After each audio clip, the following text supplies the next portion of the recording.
Bismillahirrahmanirrahim. Nahmaduhu wa nusalli ala rasulihil karim, amma ba'd.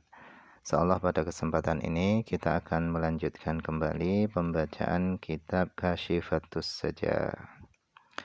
Kita telah masuk kepada fasal yang baru, fasal fi wajibatis sujud, di dalam kewajiban-kewajiban sujud. Jadi fasal ini akan menjelaskan tentang kewajiban-kewajiban sujud. Wa huwa adapun sujud lughatan secara bahasa maknanya adalah at-tatamunu, yaitu rendah, wal mailu, dan condong. Jadi makna sujud secara bahasa itu adalah rendah dan condong. Syurutus sujudi, adapun syarat-syarat sujud itu sab'atun, itu ada 7. Bal aktsaru, bahkan lebih daripada 7. Jadi syarat-syarat sujud itu ada 7, bahkan kata beliau lebih daripada 7.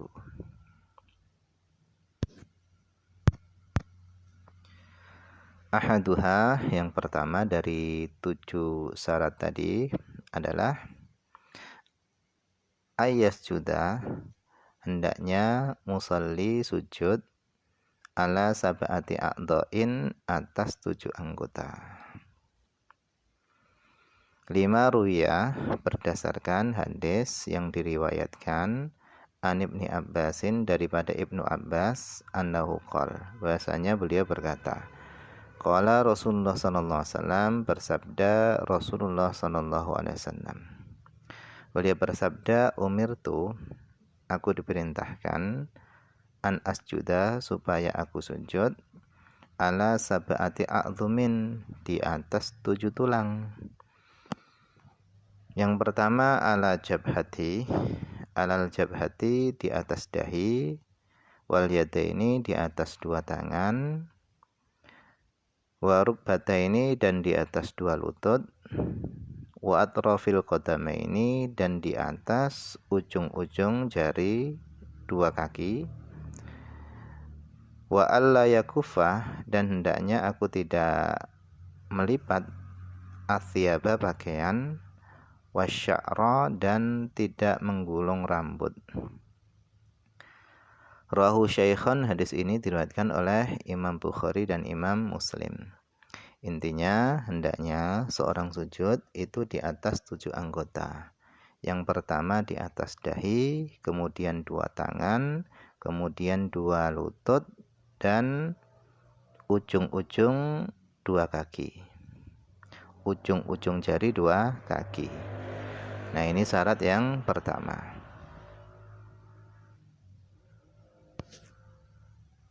Kemudian wasaniha, yang kedua dari 7 syarat tadi adalah antakuna jabhatuhu maksyufatan. Yang kedua adalah hendaknya dahinya musalli itu maksyufatan, itu terbuka.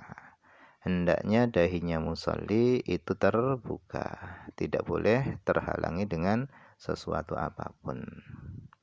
Illa, kecuali, li'udhrin, kecuali karena ada uzur. Seperti apa? Kawujudi sya'rin, seperti adanya rambut, nabitin, yang tumbuh, fiha, pada dahi. Jadi dahinya tadi itu ada rambutnya. Wa isobatin, dan seperti perban, isobah itu pembalut atau perban, liwaju'in, karena disebabkan sakit, kepalanya tadi diperban, haitsu syaqqa, di mana sulit, nazu'uha, melepaskan perban, masyaqqatan syadidatan, dengan kesulitan yang sangat. Nah, jika ada udzur-udzur semacam ini, maka tidak masalah dahinya tadi tertutup. Wala yu'idu, dan musalli tidak perlu mengulangi salatnya. Syaratnya in wadu'aha, jika dia meletakkan perban tadi ala tuhrin, dalam kondisi suci. Artinya ketika dia memasang perban tadi, dia sudah dalam kondisi berwudu. Walam yakun tahtaha najasun, dan tidak ada di bawah perban tadi itu najisun, najis. Artinya lukanya tadi sudah dibersihkan dengan air sehingga nggak ada darahnya lagi. Nah, najisnya tadi seperti apa? Ghairu ma'fuwin anhu, najis yang tidak dimaafkan.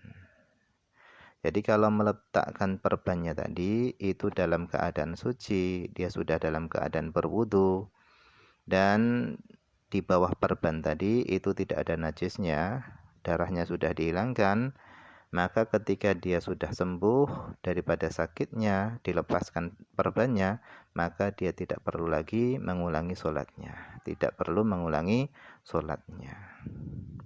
Wa illa, dan jika dia meletakkan perban tadi, itu tidak dalam kondisi bersuci, dan di bawah perbannya tadi itu ada najisnya, maka maka hendaknya dia mengulangi sholatnya. Wa thukbatin, dan seperti lubang futihat yang terbuka fiha pada dahi. Jadi dahinya tadi ada lubang yang terbuka. Fil insidatil khalqiyyi, pada tersumbatnya al khalqihi secara penciptaan.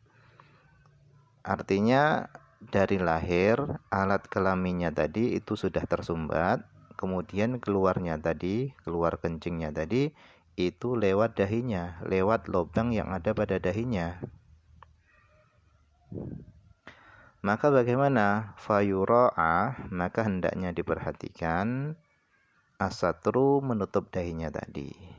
Kenapa? Li'annahu akadu, karena menutup dahinya tadi itu lebih ditekankan. Nah, misalnya kasusnya seperti itu, dahinya tadi ada lubangnya, itu enggak masalah ditutup. Walau ya bisat jildatun fiha, seandainya ya bisat menjadi kering, apa jildatun, yaitu kulit, fiha pada dahi, jadi pada dahinya tadi ada luka yang sudah kering, hatta soro, sehingga dia menjadi la yuhissu, dia tidak merasakan, bima, dengan sesuatu, yusibuha, yang mana sesuatu tadi menimpa dahinya. Maka bagaimana? Sahha sujudu alaiha, maka sah sujud alaiha, di atas kulit yang sudah kering tadi. Wala yukallafu, dan dia tidak dibebani izalataha, kepada menghilangkan kulit tadi yang sudah kering tadi. Wa illam yahsul lahu min dzalika masyaqqatun, wa illam yahsul lahu, meskipun tidak hasil baginya, min dzalika, dari menghilangkan kulit yang sudah kering tadi, tidak hasil baginya masyaqqatun, kepayahan. Meskipun di dalam menghilangkan kulit yang sudah kering tadi itu tidak ada kesusahan, tetap dia sah sujud di atas kulit yang kering tadi. Ini syarat yang kedua, yaitu tidak ada pada dahinya itu sesuatu yang menghalangi antara dahi dan sujudnya, harus dalam keadaan terbuka. Kemudian yang ketiga, wasalithuha, yang ketiga, syarat daripada syarat-syarat sujud adalah at-tahamulu bi ra'sihi, yaitu menekan kepalanya. Maksudnya adalah fil jabhati faqat. Jadi yang ditekan tadi fil jabhati faqat, pada dahinya saja. Duna baqiyatil a'dha, bukan anggota-anggota yang lainnya. Jadi yang ditekan, yang dimaksud di sini adalah dahinya saja. Wa huwa, adapun tahammul, menekan kepala, maksudnya adalah ayusiba thiqalu ra'sihi, yaitu sekira menimpa apa thiqalu ra'sihi, beratnya kepalanya tadi, menimpa mauti'a sujudihi, tempat sujudnya. Jadi sekira berat kepalanya tadi menimpa tempat sujudnya, itu sudah dianggap tahammul bi ra'sihi.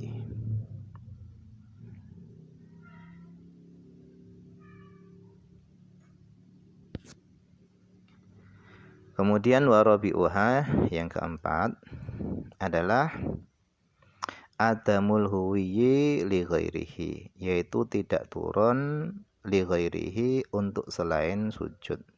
Artinya turunnya musalli menuju sujud itu adalah hanya untuk sujud saja, bukan untuk yang lainnya. Maksudnya alla yaqsida, hendaknya musalli tidak bertujuan bis sujud dengan sujudnya ghairahu wahdah, kecuali hanya untuk sujud saja. Jadi tujuan turunnya tadi hanya semata-mata hanya untuk sujud saja, bukan untuk yang lainnya. Wal huwiyu, adapun huwiyu bidhammil ha itu dibaca dengan dhammah huruf haknya, huwiyu, wa fathiha, dan dibaca dengan fathah huruf haknya. Jadi boleh dibaca huwiyu, boleh dibaca hawiyu, boleh. Maknahu, adapun makna daripada huwiyu atau hawiyu tadi itu adalah as-sukut, turun, min a'la ila asfala, turun dari tempat yang paling tinggi, paling atas, menuju tempat yang paling bawah. Itu makna daripada huwiyi dan hawiyi tadi. Wa amma bidhammi faqat, adapun apabila haknya tadi itu hanya dibaca dengan dhammah saja, bidhammil ha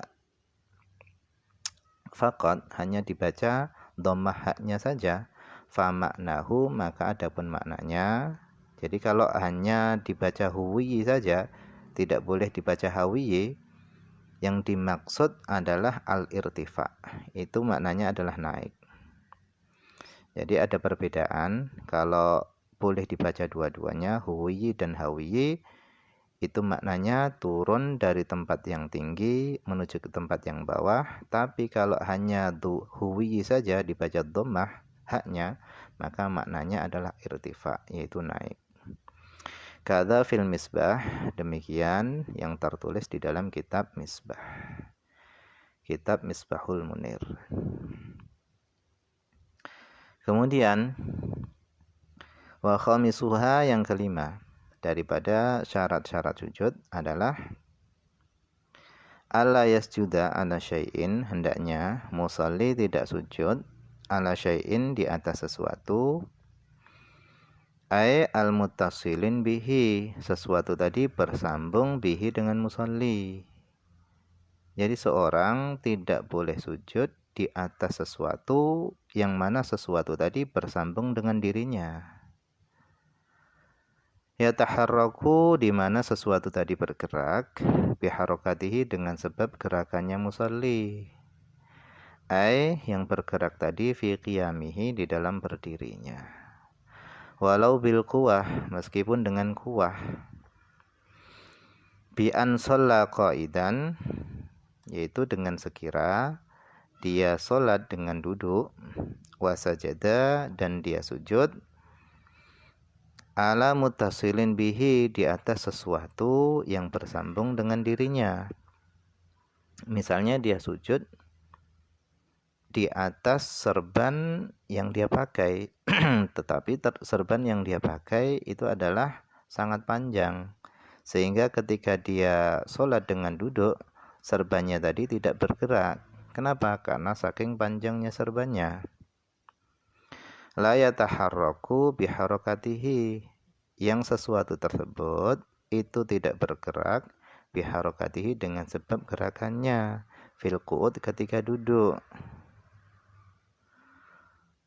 Wa kana bihaitsu, dan adalah sekira, lau shalla min qiyamin, seandainya dia sholat dengan berdiri, la taharraka, niscaya benda tadi, sesuatu tadi itu bergerak, biharokatihi, dengan sebab gerakannya.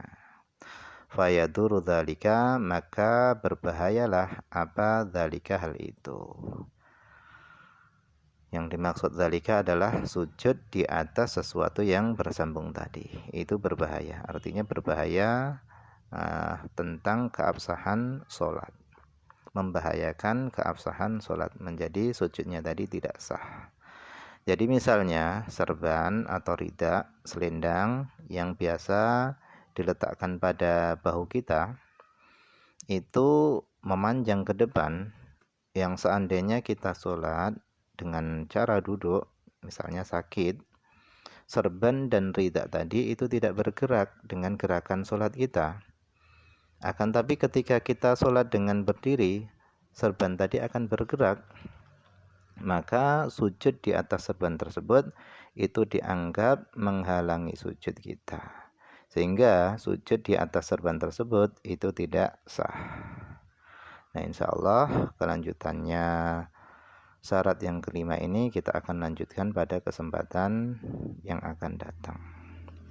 Wallahu a'lam, ini saja yang bisa dibaca pada kesempatan ini. Semoga ada manfaatnya.